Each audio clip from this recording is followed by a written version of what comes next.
हे आहे गोकुळचं श्रीखंड, अगदी जिभेवर रेंगाळणार. जिभेवरच नाही तर मनावरही रेंगाळणार. गोकुळ श्रीखंड, मनावर रेंगाळणार. दर्शको, आपण जाणताच आहात, गेल्या आठवडाभर पावसानं धुमाकूळ घातलेला आहे.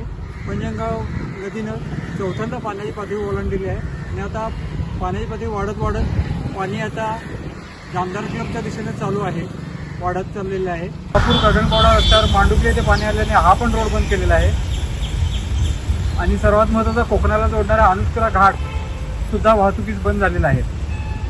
सकाळी अनुस्कुरा घाटात दरड कोसळल्याने हा मार्ग वाहतुकीस बंद ठेवण्यात आलेला आहे आणि दुपारी 4-4:30 वाजेपर्यंत हा रस्ता सुरळीत होण्याचा अंदाज सार्वजनिक बांधकाम विभागाने वर्तवलेला आहे.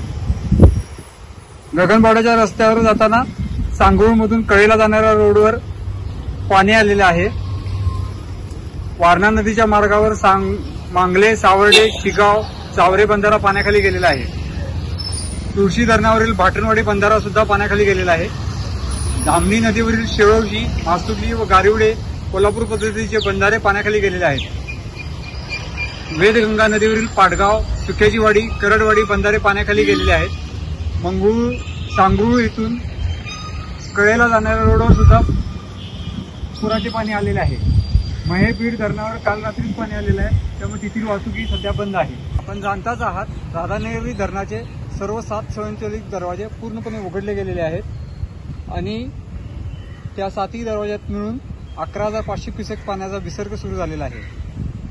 सकाळी 9 वाजता पंचगंगेची पाण्याची पातळी 35.4 फूट होती आणि इशारा पातळी 39 फूट आहे. इशारा पातळीकडे हळूहळू मार्गक्रमण चालू आहे. एकूण पाण्याखाली बंधारे 45 केलेले आहेत. योग्य ती काळजी घेण्याचा सर्व लोकांना सल्ला दिलेला आहे. प्रशासनाची व्यवस्था सगळीकडे चोख आहे. कोणतीही आपत्ती असल्यास आपत्ती व्यवस्थापनाशी आपण संपर्क साधावा. न्यूज मराठी 24 साठी मी संजीव भालेकर.